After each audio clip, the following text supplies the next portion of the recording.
Hola, buen día. Mi nombre es Marlene Nayeli Cerda Ríos. Soy estudiante de la Universidad Virtual del Estado de Guanajuato, correspondiente a la licenciatura en Derecho, con matrícula 22003299. Actualmente me encuentro cursando el módulo Sociedades y Contratos Mercantiles y me encuentro asesorada por el licenciado Efraín Hernández González, y el día de hoy vengo a presentar mi reto número 5 correspondiente a la unidad 3 del ya mencionado módulo con título Aplicación práctica de la norma a los contratos mercantiles internacionales. Mismo reto expone un caso práctico para su análisis. A continuación daré lectura al caso y posteriormente respuesta a las interrogantes que el reto presenta en relación al caso expuesto. Sin más que agregar, me dispongo a dar lectura, al caso. El hospital Caminemos Juntos, ubicado en España, celebró un contrato con el laboratorio Collins & Phillips, ubicado en Nueva Zelanda. El objeto del contrato fue la adquisición de una caja de material de uso quirúrgico, 10 camas de hospital, 5 máquinas de oxígeno y una caja de apósitos y banditas adhesivas que el laboratorio entregaría al hospital. Las negociaciones se hicieron mediante intercambio de correos electrónicos. El precio pactado de la mercancía fue por la cantidad de 2 millones de pesos y culminó con la firma electrónica del contrato el día 30 de enero del 2020. Se estableció como tiempo máximo de entrega de la mercancía 3 meses. En el mes de junio del 2020, al llegar la mercancía, el personal del hospital revisa la entrega y hace las siguientes anotaciones. Se recibió una caja de material de uso quirúrgico, una caja de abatelenguas y aplicadores, 4 máquinas de oxígeno y el embalaje de 3 de las 10 camas de hospital estaban defectuosos. Ahora, después de exponer el caso, me dispongo a presentarles las interrogantes y su debida respuesta de forma argumentada, y con fundamentación jurídica. La primera pregunta dice así: ¿qué tipo de contrato mercantil celebraron las partes? Y nos pide que argumentemos nuestra respuesta. Bueno, se trata de un contrato de compraventa mercantil, ya que el hospital solicitó al laboratorio los insumos y a cambio de un monto acordado, mismos que el laboratorio transportó y entregó al hospital. En este caso, y de acuerdo con el artículo 2248 del Código Civil Federal, uno de los contratantes se obliga a transferir la propiedad de una cosa, mientras que el otro se obliga a pagar por ellos un precio pactado. A su vez, esta acción que tuvieron el laboratorio y el hospital tiene un acto o un fin de traficar mercancías, por lo que cumple con lo dispuesto en el artículo 371 del Código de Comercio. Por ello, podemos decir con toda seguridad que estamos frente a un contrato de compraventa de carácter mercantil. Segunda pregunta: ¿el contrato se puede considerar de carácter internacional? Y si se considerase o no, ¿por qué?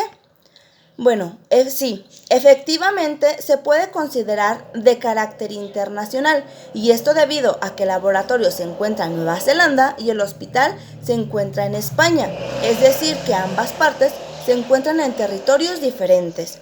Pues recordemos que el contrato internacional es aquel que crea vínculos con más de un ordenamiento jurídico, que es la voluntad, en este caso, voluntades que se unen entre dos países o estados partes, si se pudiese decir así.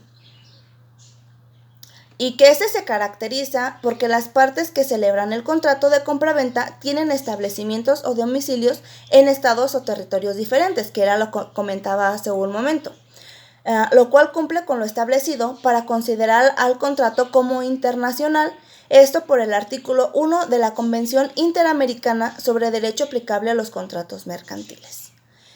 Ahora bien, ¿qué tipo de contrato internacional celebrado por medios electrónicos identificaste? Y nos pide que argumentemos, nuestra respuesta. Bueno, primero que nada, el contrato electrónico entre profesionales fue el primero que pude identificar, pues este suele darse entre empresarios y profesionales en el marco de Business to business, que quiere decir de negocio a negocio, en este caso de laboratorio al hospital, pues ambos son prestadores de servicios. También pude identificar el contrato electrónico de consumo, el cual es celebrado entre un consumidor y un usuario final, que actúa profesional u ocasionalmente con una empresa productora de bienes o prestadora de servicios, estos ya sean públicos o privados.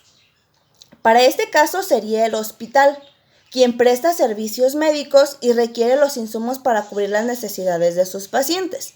El consumidor sería el hospital y el usuario final, los pacientes.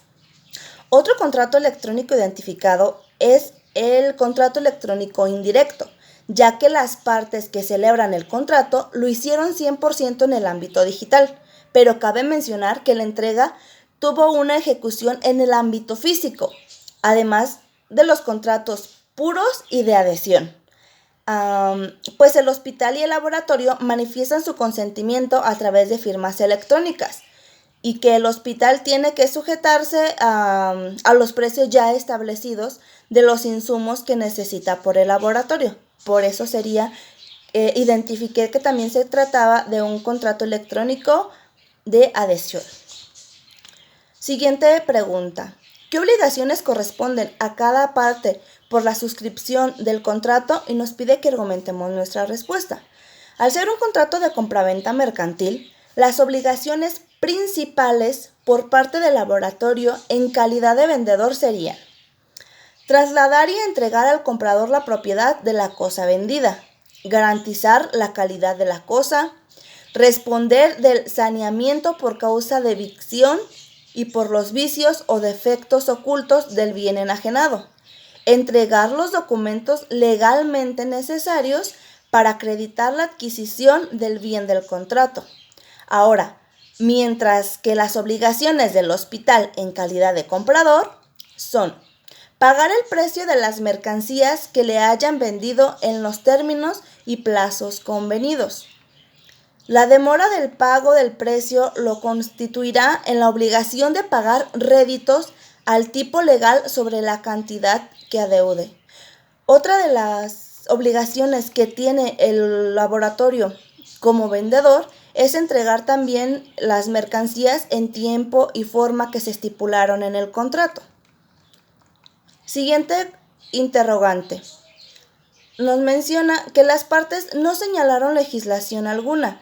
Entonces, ¿cuál debería o debe aplicarse? Y se nos pide que argumentemos nuestra respuesta.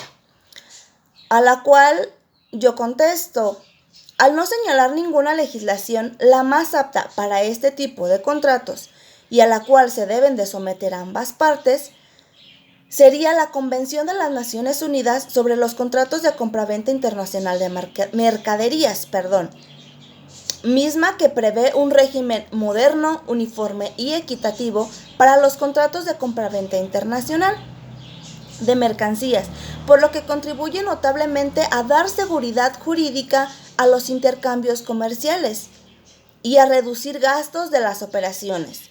Es de suma importancia mencionar que esta convención solo tiene jurisdicción en los estados parte de la misma, por lo que en este caso ambos países ya mencionados se encuentran suscritos en la misma. Por tanto, esta legislación puede ser aplicable en este contrato de compraventa mercantil. Aunque por otro lado, otra opción sería la Ley Modelo de Comisión de las Naciones Unidas para el Derecho Mercantil Internacional sobre el Comercio Electrónico de 1966, ya que esta tiene por objeto posibilitar y facilitar el comercio por medios electrónicos, ofreciendo a los legisladores un conjunto de reglas internacionalmente aceptadas encaminadas a suprimir los obstáculos jurídicos y a dar una mayor previsibilidad al comercio electrónico, que fue la manera en que se celebró este contrato entre el hospital y el laboratorio. Siguiente pregunta. Considerando en que la recepción de la mercancía no fue acorde a lo que se celebró al contrato, ¿qué opciones crees que tenga el hospital frente al contrato? Y se nos pide nuevamente que argumentemos nuestra respuesta. De conformidad con el artículo 45, apartado 2 de la Convención de las Naciones Unidas sobre los contratos de compraventa internacional de mercaderías, el hospital puede exigir al laboratorio la indemnización por daños y perjuicios, así como lo estipulado en el artículo 46, apartado 2 de la legislatura ya mencionada, el cual nos dice que el hospital también puede exigir la entrega de otras mercaderías en sustitución, ya que el hospital no solicitó a batelenguas y aplicadores que enviaron, así como las cosas faltantes que no le fueron entregadas y que estaban estipuladas dentro de las cláusulas del contrato. También puede exigir al laboratorio que repare las camas del hospital que salieron defectuosas o, en su defecto, la reposición de las mismas por unas nuevas para subsanar la falta de conformidad. Esto va conforme al artículo 46, apartado 3 de la legislatura ya mencionada, es decir, de la Convención de las Naciones Unidas sobre los contratos de compraventa internacional de mercaderías. Otra pregunta nos dice, ¿crees que procede la cancelación del contrato? Y nos pide que argumentemos nuestra respuesta. Yo digo que no, porque recordemos que en materia mercantil la lesión no existe, y esto se debe a que los actos de comercio siempre persiguen el lucro o beneficios económicos, y por ello las deficiencias que el laboratorio presentó en la entrega de los suministros no es motivo para la cancelación del contrato, pues en este caso, y atendiendo al artículo 45, apartado 2 de la Convención de las Naciones Unidas sobre los contratos de compraventa internacional de mercaderías, el comprador, en este caso el hospital, puede exigir la indemnización por daños y perjuicios contra el laboratorio por el incumplimiento del contrato, tanto de los suministros como por el tiempo pactado, ya que no se realizó la entrega en los tiempos establecidos, ya que si la compra se realizó el 30 de enero del 2020, este debería haberse entregado en el mes de abril del mismo año, y no fue sino hasta el mes de junio del 2020 en que se entregó la mercancía. Por ello, se puede decir que también hubo incumplimiento del contrato en relación al precio pactado. Es decir, que el incumplimiento estuvo, primero que nada, en los tiempos establecidos. No se entregó en el tiempo pactado, y en segunda, no se entregaron las cosas solicitadas y estipuladas en el contrato de compraventa. Por último, y a modo de conclusión, es necesario mencionar qué cláusulas podrían ser aplicables al contrato celebrado por el Hospital Caminemos Juntos y el laboratorio Collins & Phillips para prevenir futuros conflictos.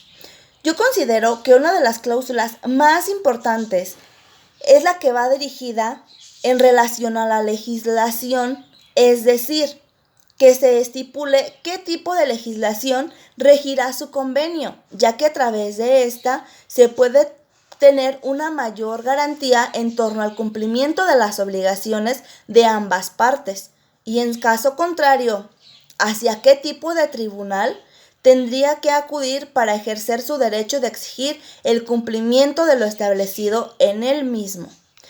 Otra cláusula que considero importante es la de estipular penas o sanciones en caso del incumplimiento del contrato o en alguna de las cláusulas o términos que fueren pactados, pues las penas convencionales se utilizan en el caso del que la obligación no se cumpla de manera convenida. Para este caso, sería que no se entregó lo acordado y menos en el tiempo estipulado, cabe mencionar. En estas cláusulas se determinarían las consecuencias que presentarían las partes al no cumplir lo acordado en el contrato. Por un lado, las del vendedor y a su vez las del comprador. Por último, pero no menos importante, considero relevante se pacte mediante una cláusula el reembolso total por el incumplimiento del contrato por parte del vendedor y a pagar una indemnización o intereses extras en caso de demora del pago por parte del comprador. Bueno, por mi parte sería todo. Espero les sirva mucho esta información. Hasta luego.